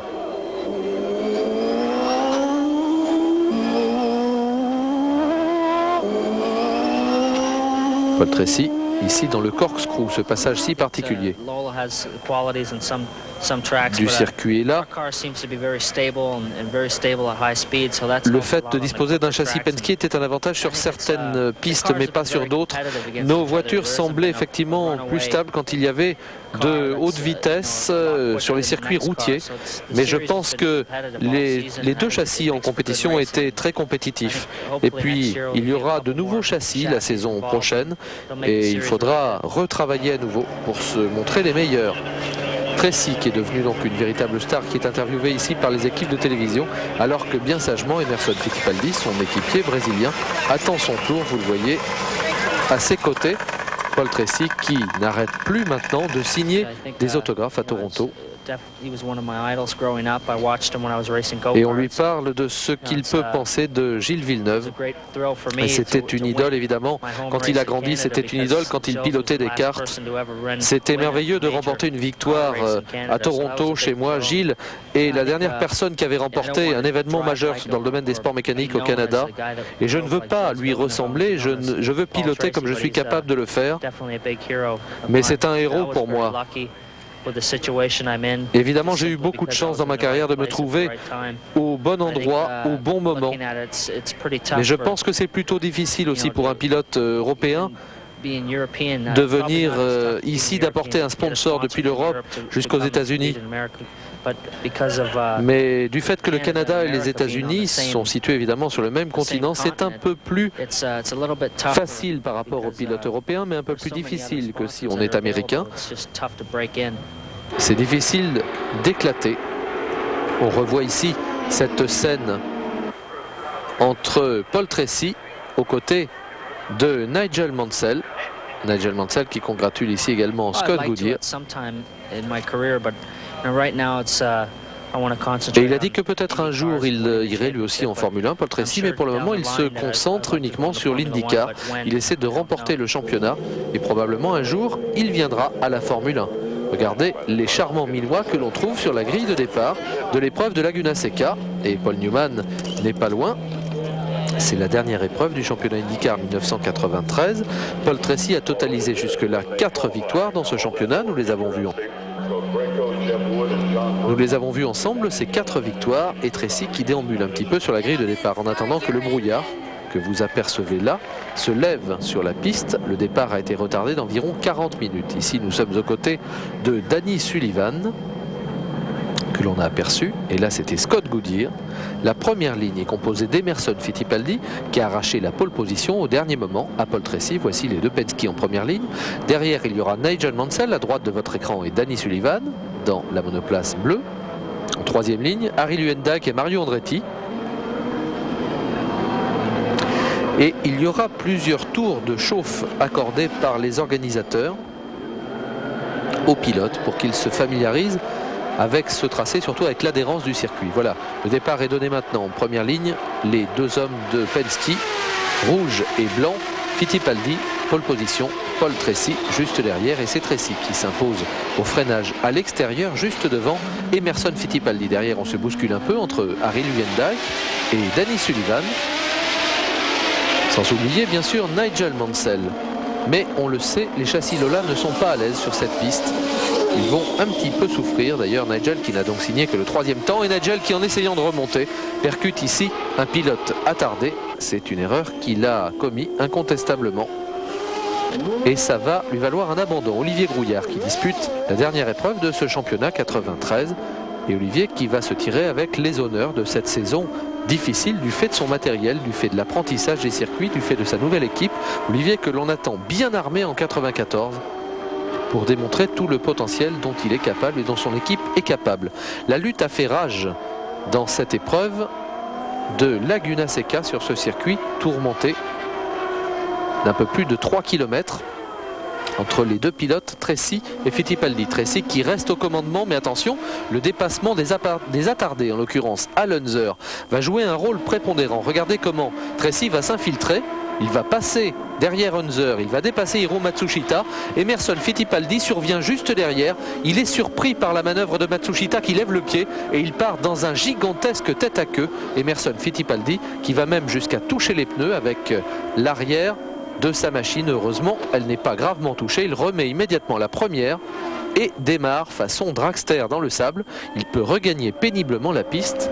Emerson Fittipaldi qui va se faire un petit peu piéger. Regardez dans cette grande courbe à gauche ici, les pneus sont souillés de poussière. Il sort, on pense qu'il va peut-être percuter les pneus et non, heureusement, il reprend le contrôle de sa machine. Pour terminer, deuxième Emerson Fittipaldi derrière Paul Tracy qui va remporter cette épreuve, la 5e pour son compte personnel, égalant ainsi le record établi par Nigel Mansell pour cette saison 1993. Ça permet également à Tracy de conforter sa 3e place au classement final du championnat avec 157 points derrière Emerson Fittipaldi, 183 points. Regardez la joie de l'équipe Penske. Et derrière bien sûr Nigel Mansell déjà titré, 191 points, qui ne marquera pas de points. Il habite à West Hill exactement, Paul Tracy. Il est âgé, je vous l'ai dit, de 24 ans. Son anniversaire c'est bientôt, ce sera le 17 décembre. Et on le retrouvera évidemment parmi les favoris du championnat IndyCar 1994. La suite de cette saison dans quelques secondes.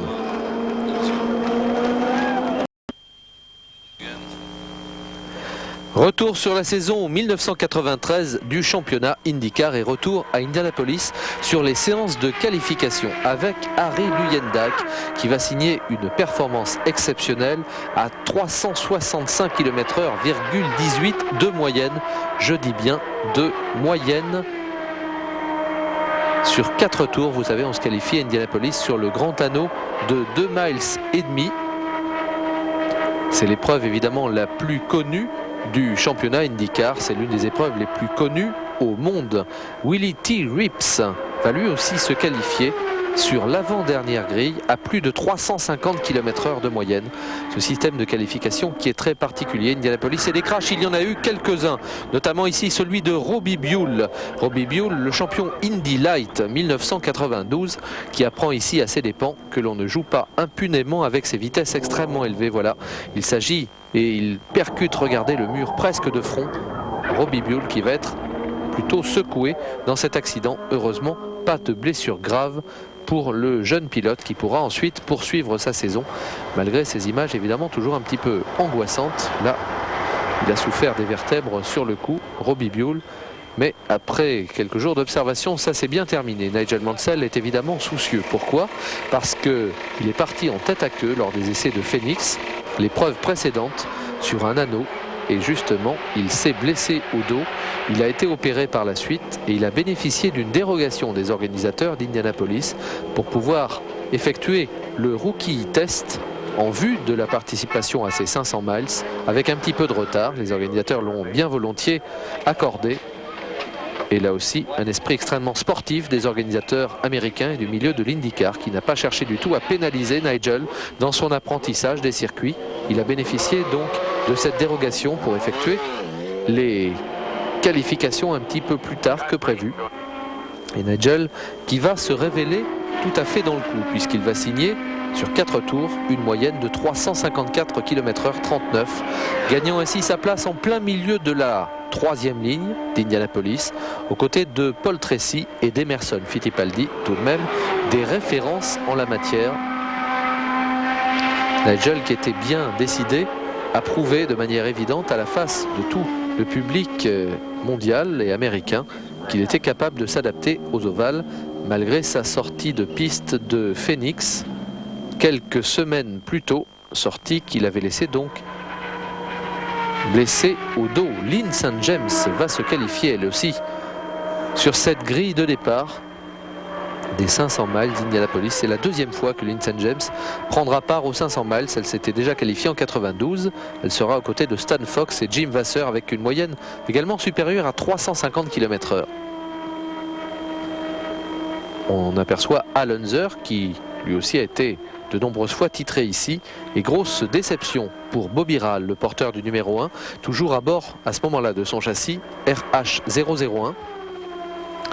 Vous voyez, dernier tour pour Bobby Rahal qui ne parviendra pas à signer un assez bon temps pour arracher sa place sur la grille de départ. Ce sera d'ailleurs malheureusement aussi le cas d'Olivier Grouillard qui avait signé de belles performances dans les essais privés et qui n'a pas pu réitérer ses performances au moment opportun. Vous savez, c'est un petit peu la loterie, ces qualifications d'Indianapolis, pour que le porteur du numéro 1 ne parvienne pas à y trouver sa place cette année, alors qu'on le rappelle, Rahal l'a emporté à Indianapolis en 1986. C'est tout de même étonnant. Mario Andretti, lui aussi, sera sur la grille de départ, tout comme Scott Brayton en 4e ligne, au milieu de la grille, juste derrière Nigel Mansell, aux côtés de Roberto Guerrero et Danny Sullivan. Brayton qui a signé, lui, une moyenne de 353 km/h 59. C'est Robbie Gordon que l'on suit maintenant avec le numéro 41. Pourquoi 41?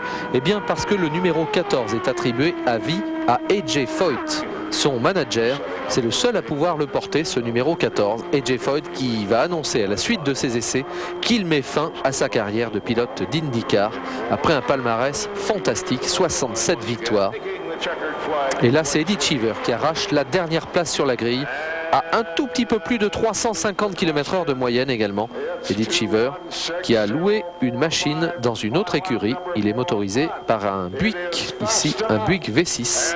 Des Buick qui sont assez brillants.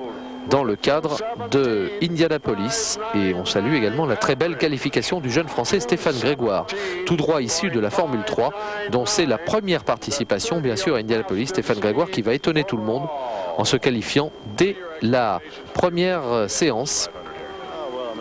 Étonnant, Stéphane Grégoire qui sera en plein milieu de la grille, lui aussi avec une Lola 92 propulsée par un moteur Buick V6. On retrouve Mansell qui dit que tout le monde améliore ici et qu'évidemment il faut parfaitement régler la machine pour bien se comporter sur ces anneaux extrêmement rapides. Et on sait que Nigel a apporté beaucoup de soin lui aussi à faire progresser l'équilibre de sa Lola sur ce grand anneau. Il voulait surtout se convaincre lui-même de ses capacités sur ce type d'anneau. Stéphane Grégoire que l'on aperçoit ici justement sur la piste d'Indianapolis pendant les séances TC. Les deux des rookies de cette épreuve, évidemment, il y en avait pas mal au départ d'Indianapolis. Et le meilleur rookie, bien sûr, ça va être Nigel Mansell. Nigel qui va faire plus que convaincre dans cette épreuve de 500 miles, plus de 800 km. Là aussi, c'était une grande découverte pour le pilote britannique.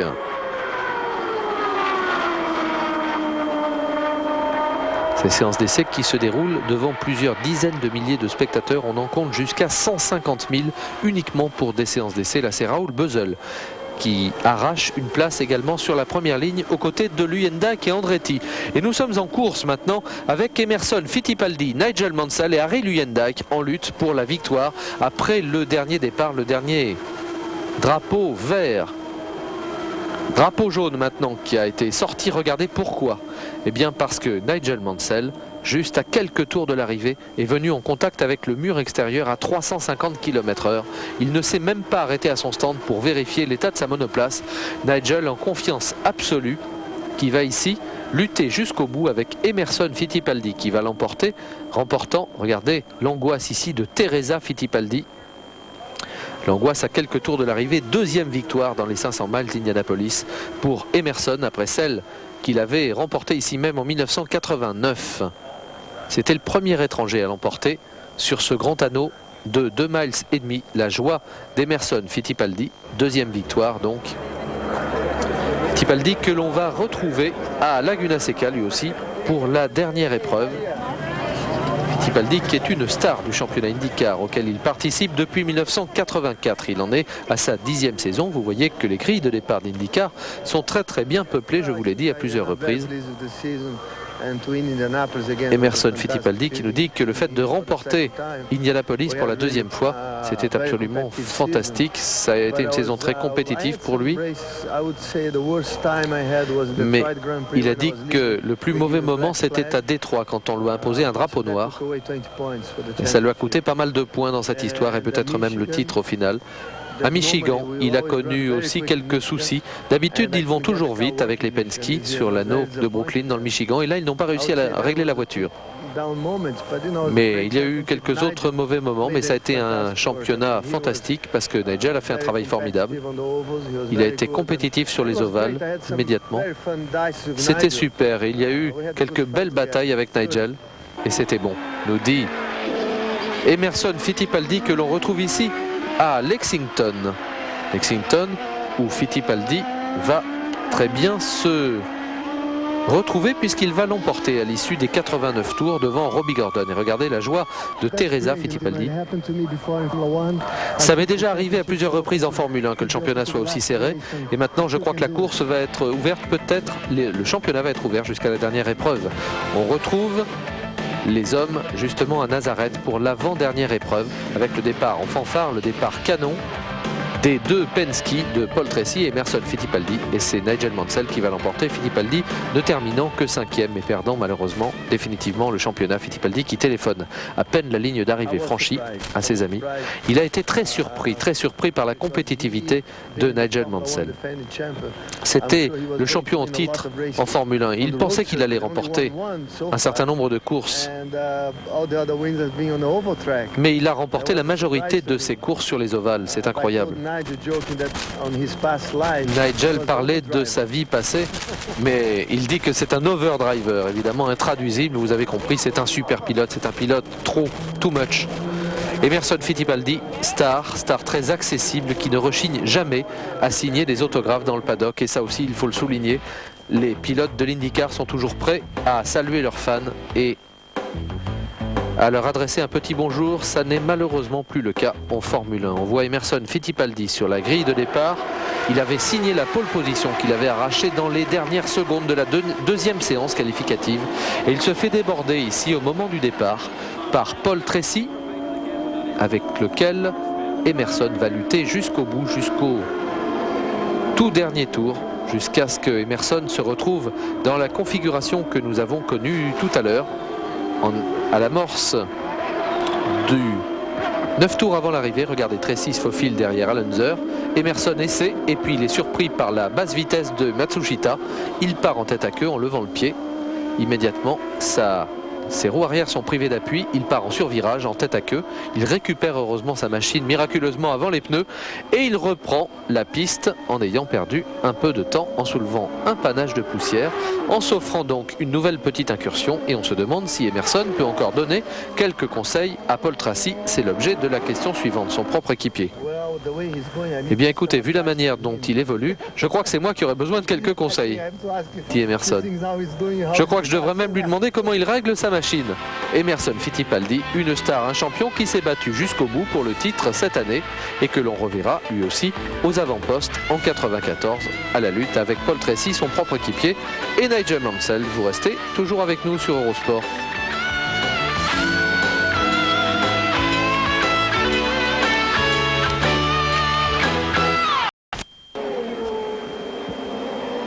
Retour sur le championnat IndyCar 1993. Nous allons maintenant nous intéresser aux autres pilotes qui ont remporté des victoires dans ce championnat. Outre bien sûr Nigel Mansell, 5 victoires que l'on a vu, Paul Tracy, 5 victoires et Emerson Fittipaldi. C'est maintenant au tour de Mario Andretti. Nous sommes sur le petit anneau de Phoenix et il s'agit là de la deuxième épreuve de cette saison 93. La pole position avait été signée par Scott Goodyear devant Mario Andretti, Emerson Fittipaldi et Roberto Guerrero. La lutte ici est intense entre Paul Tracy qui est en tête et Mario Andretti. Paul Tracy qui court à ce moment-là toujours après sa première victoire dans le championnat IndyCar. Voici les arrêts au stand 2 pour Tracy. Là c'est Marco Greco, le jeune pilote brésilien, qui est arrêté à son stand. Et regardez l'énorme erreur de Paul Tracy qui tente ici de s'infiltrer à l'intérieur d'un attardé qui se fait déventer sa machine, l'aileron avant. Regardez au ralenti ce qui s'est passé. Il essaie de passer à l'intérieur, ça ne passe pas. Il perd l'appui sur l'avant, il prend peur. Et c'est Jimmy Vasser qui n'y est absolument pour rien, qui involontairement envoie Paul Tracy dans le mur extérieur. Et là, c'était très juste que Tracy ne se fasse percuter par d'autres concurrents puisqu'il était en perdition au milieu. On donne un nouveau départ. C'est Emerson Fittipaldi, son équipier, qui se retrouve au commandement. Et regardez ce qui va se passer. C'est très rare, mais Emerson Fittipaldi se fait piéger, lui aussi, par ce nouveau départ. Peut-être les pneus froids. Regardez, il part instantanément en survirage à la réaccélération. Emerson, le Brésilien, nous sommes dans la deuxième épreuve du championnat IndyCar 93 et la victoire revient à Mario Andretti. 52e victoire de sa carrière, il a 53 ans et la joie de Paul Newman, la joie bien sûr de Mario qui salue le public américain. Il est extrêmement populaire, c'est une véritable star. Ici, retour sur Nigel Mansell aux essais, une vision très impressionnante. Nigel, regardez, qui est sorti lors d'une séance d'essai libre. Il a tapé le mur à l'extérieur assez violemment. Il a tapé le mur en marche arrière, Nigel. Il a été traumatisé, touché au dos et aux vertèbres. Regardez un peu les traces sur le mur à l'extérieur. Vous voyez la violence du choc. Nigel, qui donc va être opéré par la suite, va récupérer et va magnifiquement arracher la 3e place à Indianapolis. Nous sommes maintenant à Détroit. Vous voyez sur le circuit de Belle Hill Park, un circuit très sinueux avec 14 virages long d'un peu plus de 2 miles, 3 km 370 exactement. La pole position a été réalisée par Nigel Mansell devant Emerson Fittipaldi, vous le voyez ici, une 10 902 contre une 11 422. Paul Tracy et Stefan Johansson sont en deuxième ligne. Rahal et Montermini, étonnant, Andrea Montermini au sein du team Andrea Moda Ferrari. Et puis derrière, il y a Alonso et Gordon et Mario Andretti et Danny Sullivan. Regardez ce très beau circuit tracé ici à Belle Hill Park et drapeau vert. C'est parti pour cette épreuve qui va être une véritable épreuve par élimination sur ce circuit piégeux où la visibilité n'est pas bonne du tout. Pour le moment, ce sont les Penske qui filent en tête, en l'occurrence Emerson Fittipaldi devant Paul Tracy. Derrière, on se bouscule un peu. Et tête à queue, une faute, il est sorti à l'extérieur de la trajectoire.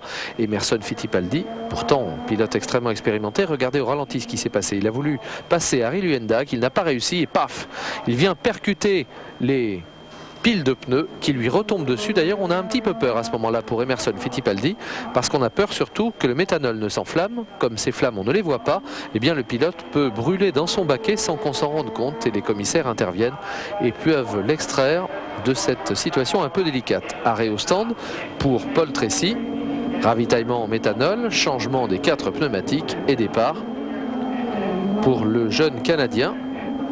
C'est la 6e épreuve du championnat. Et là, c'est au tour de Nigel Mansell d'être à son stand. On aperçoit le commissaire technique de l'IndyCar qui se penche ici pour observer le dessous de la voiture, voir si aucun liquide ne se répand sur la piste. Et Nigel qui peut maintenant retourner à nouveau à la bataille, ces batailles qu'il affectionne sur ce circuit de pilotage très délicat. Nigel Mansell qui est ici en train de remonter ses adversaires. Il est ici juste derrière un paquet et regardez ce véhicule à l'extérieur, ça va causer la sortie de Nigel Mansell qui ne peut redresser, il vient percuter le mur à l'extérieur sans trop de violence, mais évidemment impossible de continuer. On est angoissé dans le camp d'Alonso et dans le camp de Danny Sullivan parce que les hommes peuvent l'emporter. Voici cette vision très originale du casque et du travail de Danny Sullivan. Alors là, la vitesse est réduite parce que nous sommes dans une portion très sinueuse et qu'il y a une neutralisation. Mais Sullivan se retrouve au commandement de cette véritable épreuve par élimination après les abandons de Mansell sur accident, Luyendijk, électricité, Johansson, accident, Cheever, accident, Fabi, accident, Fittipaldi, accident et Olivier Grouillard, accident dès le début de l'épreuve. Il n'était pas du tout fautif. Un tête à queue ici, celui de Robbie Gordon. Robbie Gordon qui se retrouve dans une position délicate. Les monoplaces qui filent à quelques centimètres de Gordon. C'est Danny Sullivan donc qui est au commandement. Et on se demande si le pilote américain âgé de 42 ans va pouvoir l'emporter. Danny Sullivan ici. Ce serait sa première victoire depuis 2 saisons complètes. Et Gordon que l'on aide à se remettre dans le bon sens. L'angoisse ici se lit sur les visages évidemment dans les stands. Et c'est la joie pour Danny Sullivan. Superbe victoire. Ce sera la seule de la saison pour ce pilote américain typique, je dirais, de l'IndyCar. Vainqueur de cette épreuve à Détroit sur ce circuit très sinueux. Il précède Raoul Boesel, deuxième, qui lui n'a pas réussi à l'emporter. Mario Andretti, Andrea Montermini et Bobby Rahal. On s'intéresse maintenant à la victoire remportée par Alonso. Lui aussi une belle saison en demi-teinte justement pour Alonso. La pole position a été signée par Scott Goodyear devant Bobby Rahal. Derrière il y a Mansell et Tracy et puis Alonso Junior et Robbie Gordon. Alonso Junior qui va donc s'élancer de la 3e ligne aux côtés de Robbie Gordon sur un circuit lui aussi très piégeux. Regardez le départ. Pole position pour Goodyear sur la droite de votre écran. La machine bleue et argentée.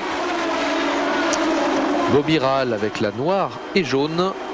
C'est un châssis Lola. Maintenant, il a abandonné son châssis Rahal Hogan 001 après sa mésaventure terrible des 500 miles d'Indianapolis et cette humiliation suprême pour le numéro 1, le tenant du titre, ne pas être qualifié pour la plus grande épreuve de la saison.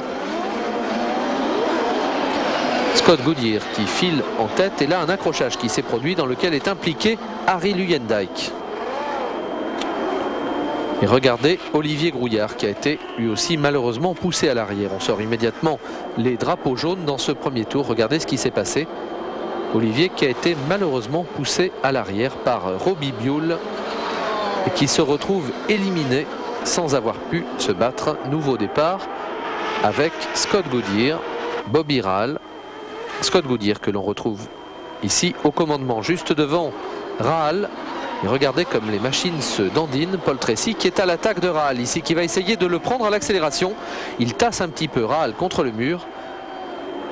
Mais il n'y a qu'une seule trajectoire à cet endroit. Et Nigel Mansell qui lui aussi se trouve en bonne posture pour se battre jusqu'au bout. Une attaque maintenant de Tracy sur Goodyear pour le commandement. Il parvient à s'infiltrer. Et Goodyear doit lever le pied à l'accélération. Ça permet à Rahal de s'infiltrer juste derrière Paul Tracy. Décidément, cette manche est extrêmement disputée ici à Vancouver sur ce tracé de 2 km 650 à parcourir 102 fois. 270 km à effectuer. La bataille est toujours sévère. Le bras de fer entre Bobby Rahal, porteur du numéro 1, qui est en tête là devant Paul Tracy, et Al Unser Jr. après 19 tours. Seulement voilà, Tracy connaît un problème mécanique qui le force à interrompre son élan sur le circuit. Il évolue à vitesse très réduite. On va donc sortir les drapeaux jaunes. On va faire intervenir les pace cars. Et ça va permettre, là aussi, une particularité du règlement de l'IndyCar. Ça va permettre de rapatrier la monoplace, la Penske de Paul Tracy jusqu'à son stand. Et il va pouvoir prendre un nouveau départ et terminer la course. Paul Tracy, même si c'est très attardé, il sera 13e à 9 tours, puisqu'il faudra 9 tours à ses mécaniciens pour résoudre le problème. Ravitaillement ici de Bobby Rahal, le leader de cette épreuve jusque-là. Rahal que l'on n'avait pas vu à pareille fête depuis le début de la saison. C'est la 13e épreuve, cette épreuve de Vancouver. Et regardez la vision très spectaculaire que nous avons grâce à la caméra embarquée fixée juste devant le cockpit du pilote, juste devant le saut de vent. Il prend ici un tour à Hiro Matsushita, le japonais, qui s'est bien rangé pour ne pas gêner. Mais Al Unser Jr. est lui aussi très en forme.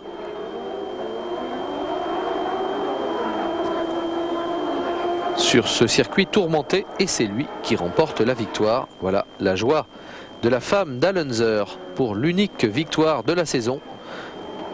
Pour Unser qu'il avait emporté à Indianapolis en 92. Regardez, on embrasse tout le monde. C'est très famille cette ambiance de l'IndyCar et la joie d'Al Unser Jr. après cette victoire ici à Vancouver au Canada. La seule de la saison pour lui. Il va changer d'équipe d'ailleurs, Al Unser, pour la saison 94.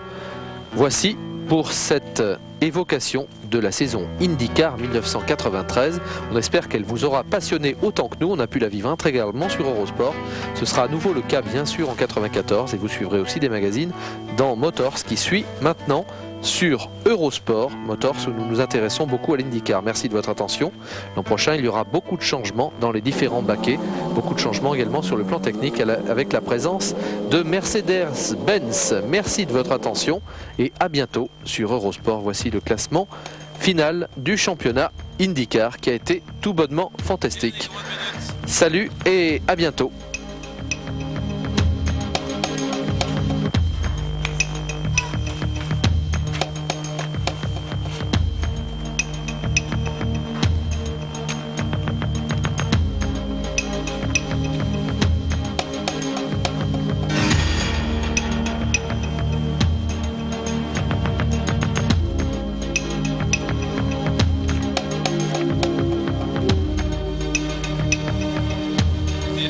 Yeah,